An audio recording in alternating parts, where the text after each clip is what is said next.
કેમ છો બાળકો? આપણી ભાવદર્શન વિદ્યાલયની એજ્યુકેશનલ એપમાં આપનું ફરીથી સ્વાગત છે. આજે આપણે ધોરણ 2 વિષય ગણિત ગમત અને પ્રકરણ છે 7 જગ અને મગ પાઠ્યપુસ્તકમાં સમજૂતી મેળવીશું. તો બાળકો, તમે તમારી પાઠ્યપુસ્તક કાઢો અને પ્રકરણ 7 જગ અને મગ ખોલો. આ છે પ્રકરણ 7 જગ અને મગ. અહીં લીંબુ શરબત બનાવો અને આનંદ માણો. તમારે જોઈશે બાળકો, લીંબુ શરબત બનાવવા માટે આપણને કઈ કઈ વસ્તુ જોઈશે? તો લીંબુ, અડધું લીંબુ, એક ચપટી મીઠું, એક ચમચી ખાંડ, એક પ્યાલો પાણી. તે કેવી રીતે બનાવવું? તો બાળકો, સૌપ્રથમ આપણે પાણી લઈશું, ત્યારબાદ એમાં લીંબુ નીચોવીશું અને ત્યારબાદ એમાં ખાંડ અને એક ચપટી મીઠું નાખીશું.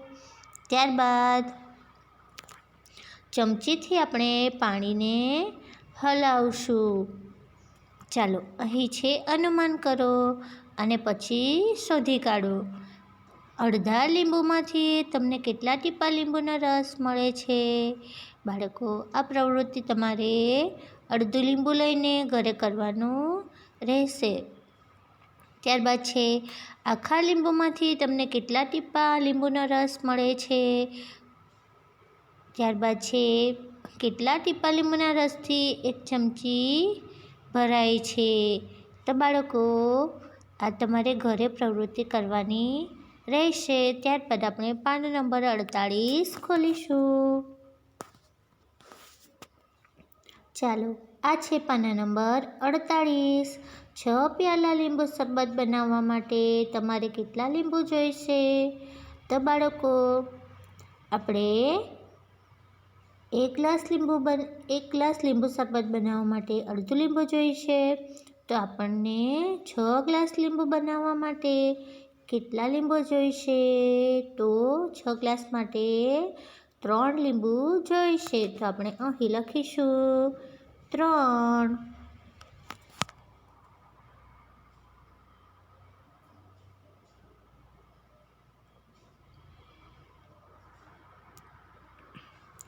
ચાલો, હવે છે તમે કેટલી ચમચી ખાંડ લેશો? બાળકો, 1 ગ્લાસ લીંબુ શરબત બનાવવા માટે 1 ચમચી. તો 6 ગ્લાસ બનાવવા માટે કેટલી ચમચી ખાંડ જોઈશે? તો 6. તો આપણે અહીં લખીશું 6. ચાલો, અહીં છે ગામના મેળામાં લીંબુ શરબતની હાટડી. તો અહીં વાંચીએ, ચેત્રાના ગામમાં મેળો ભરાયો છે. ચેત્રા, નાઝીમ અને અનીસ લીંબુ શરબતની હાટડી કરવા માંગે છે. તેઓ એક ડોલ ભરીને લીંબુ શરબત બનાવે છે. તેઓ 2 જુદા જુદા માપના, જો એક મોટો ગ્લાસ છે અને બીજો નાનો ગ્લાસ વાપરે છે. જુઓ, અહીં એ લોકો કહે છે આપણે 5 રૂપિયામાં નાનો પ્યાલો વેચીશું અને 10 રૂપિયામાં મોટો ગ્લાસ વેચીશું. ચાલો, આપણે મોટો પ્યાલો 10 રૂપિયામાં વેચીએ.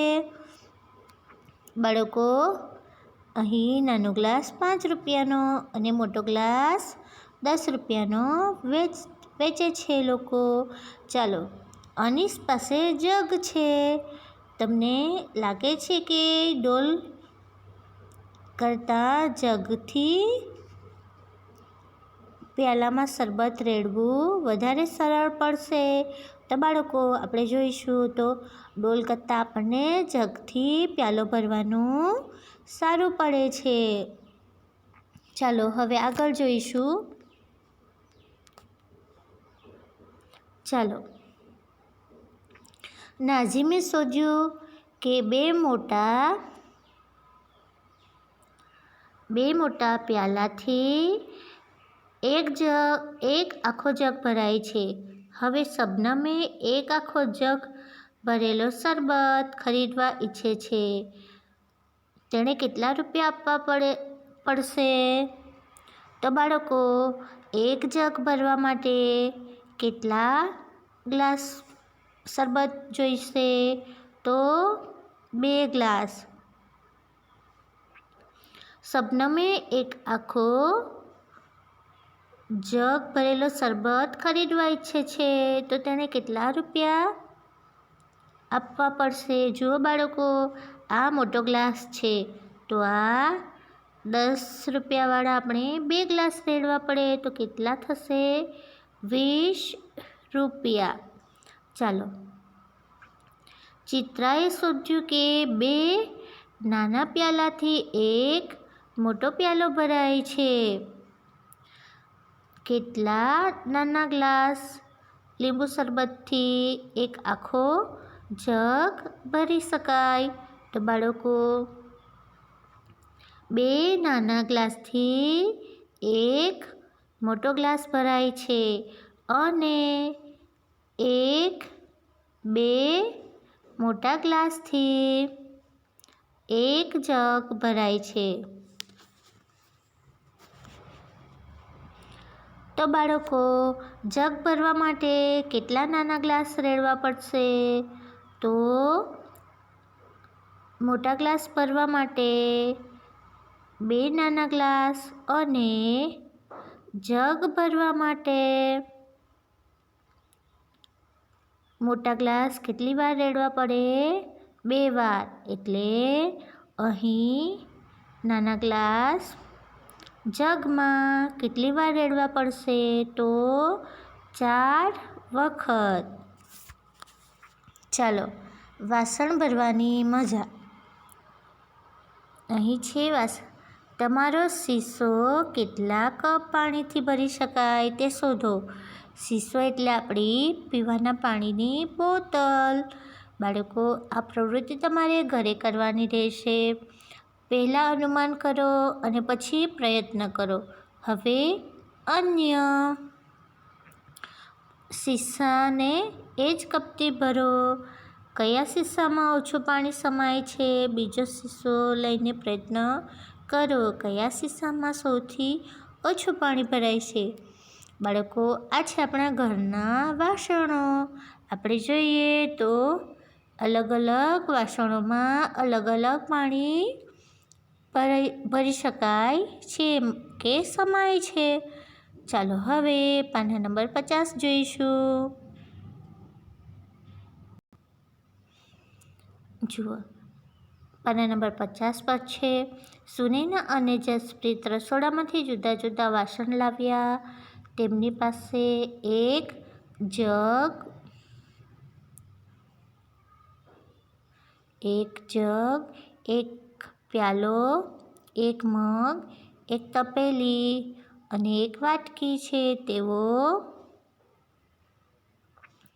કપથી દરેક વાસણ ભર્યું. જુઓ, અહીં અલગ અલગ વાસણો આપ્યા છે. અનુમાન કરો કે કયા વાસણમાં સૌથી ઓછું પાણી સમાય? તો બાળકો, આમાંથી જોઈએ તો સૌથી ઓછું પાણી શેમાં ભરાશે? વાટકીમાં. કયા વાસણમાં સૌથી વધુ પાણી સમાય? તો જગમાં કે તપેલીમાં? તપેલીમાં. તો આપણે અહીં લખીશું વાટકી. અને કયા વાસણમાં સૌથી વધુ પાણી સમાય? તો તપેલી. હવે તમે તમારા રસોડામાંથી જુદા જુદા વાસણો લાવો. દરેક વાસણને એ જ કપથી ભરો. બાળકો, આ પ્રવૃત્તિ તમારે ઘરે કરવાની રહેશે. અનુમાન કરો અને પછી જાતે લખો. બાળકો, આ પ્રવૃત્તિ તમારે ઘરે કરવાની રહેશે.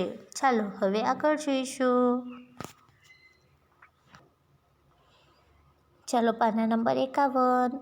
જેમાં વધુ પાણી સમાય તેના ફરતે ગોળ કરો. ચાલો બાળકો, અહીં ડોલ કે ટમ્બલરમાં પાણી વધારે સમાય તો ડોલમાં એટલે આપણે એના ફરતે ગોળ કરીશું. ચાલો હવે કપ કે રકાબીમાં પાણી વધુ સમાશે તો કપમાં. ચાલો હવે આ બે વસ્તુમાંથી કયામાં વધુ પાણી સમાય તો ઘડામાં, એટલે આપણે એના ફરતે ગોળ કરીશું. ચાલો હવે એના નીચે કયા વસ્તુમાં પાણી વધુ સમાશે તો અહીં, એટલે આપણે એના ફરતે ગોળ કરીશું. ચાલો હવે આગળ જોઈશું. રાની અને દૂધવાળો.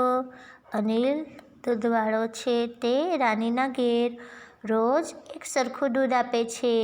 રાનીનો ઘડો વાસણ ભરવા માટે 3 વાર મગનો ઉપયોગ કરે છે. એક દિવસ રાનીની માતા તેને દૂધ લેવા માટે જુદું વાસણ આપે છે. રોજ રાનીનું ઘડો વાસણ છલોછલ દૂધથી ભરાઈ જતું હતું, પરંતુ આજે રાનીએ જોયું કે તેનું વાસણ ભરાયું નથી. અરે, આજે અનિલે મને ઓછું દૂધ આપ્યું છે. શું તમે વિચારો છો કે અનિલે રાનીને ઓછું દૂધ આપ્યું છે? તેને મદદ કરો.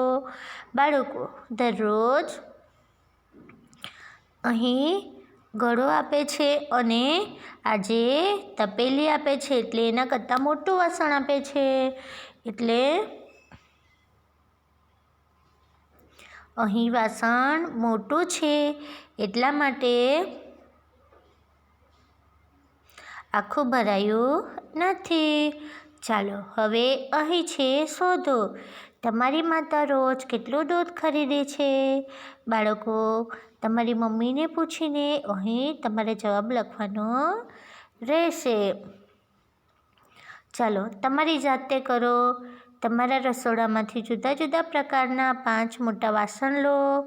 એક પછી એક દરેક વાસણને પાણીથી સંપૂર્ણ ભરેલા જગથી ભરો. તમને શું દેખાશે? શા માટે? તમારા મિત્ર સાથે ચર્ચા કરો. ચાલો હવે આગળ જોઈશું. તરસ્યો કાગડો. ચીરપી કાગડો ખૂબ તરસ્યો હતો. તેણે દરેક જગ્યાએ પાણી શોધ્યું, પણ તેને ક્યાંય મળ્યું નહીં. અચાનક તેણે એક માટલું જોયું. જ્યારે તેણે પાણી પીવાનો પ્રયત્ન કર્યો ત્યારે તેણે જોયું કે માટલામાં ઘણું ઓછું પાણી હતું. તેણે નજીકમાં પડેલા કાંકરા જોયા. જો બાળકો, અહીં કાગડો યુક્તિ કરે છે. એ બાજુમાંથી કાંકરા વણીને ગળામાં નાખે છે. તેણે એક પછી એક કાંકરા માટલામાં નાખ્યા. માટલામાં પાણી ઉપર આવ્યું. ચીરપી પાણી પીધું અને ઉડી ગયો. બાળકો, આ આપણે તરસ્યો કાગડો વિશેની વાર્તા બાલભવનથી જાણીએ છીએ ને, કે તરસ્યો કાગડો હોય એણે પાણી પીવા માટે ગળામાં કાંકરા નાખ્યા હોય અને પાણી ગળામાં ઉપર આવે છે અને કાગડો પીને પછી કાકા કરતો ઉડી જાય છે. ચાલો હવે આગળ જોઈશું. બાળકો, તમારે ચીરપી જેવા બનવું છે. શું તમે જાણવા ઈચ્છો છો કે માટલામાં પાણી કેવી રીતે ઉપર આવ્યું? 2 સરખા માપના પ્યાલા લો. પાણીથી દરેક પ્યાલાને અડધો ભરો. તમારે પહેલા પ્યાલામાં છેક સુધી પાણી ઊંચું લાવવા માટે કચુકા નાખવા. અનુમાન કરો તેમાં નાખવા માટે કેટલા કચુકા જોઈએ? બાળકો, તમારે ઘરે 2 ગ્લાસ લેવાના રહેશે. ત્યારબાદ બંને ગ્લાસમાં પાણી ભરવાનું છે. ત્યારબાદ 1 ગ્લાસમાં તમારે કચુકા નાખવાના છે અને પાણી ઉપર સુધી લાવવાનું છે. અને ત્યારબાદ બીજા ગ્લાસમાં લખોટીઓ નાખવાની રહેશે. જુઓ શું થયું? પથ્થર કાંકરાનો ઉપયોગ કરી ફરીથી કરો. જુઓ તમારે આ પ્રવૃત્તિ ઘરે કરવાની રહેશે. ચાલો હવે આગળ જોઈશું. પાણી ઉપયોગી છે. તમારા ઘરમાં નીચે દરેક ક્રિયા માટે કેટલું પાણી મગ કે ડોલ વપરાય છે તે શોધો. બાળકો, આપણને નહાવા માટે, કપડાં ધોવા, રસોઈ કરવા, પીવા, કચરા પોતું કરવા માટે પાણી ખૂબ જ જરૂરી છે. અને મમ્મી પાણીનો ઉપયોગ કરે છે ને, આપણે બધા પાણીનો ઉપયોગ કરીએ છીએ. તો તમે કેટલું પાણી વાપરો છો તે તમારે શોધવાનું છે અને અહીં લખવાનું છે.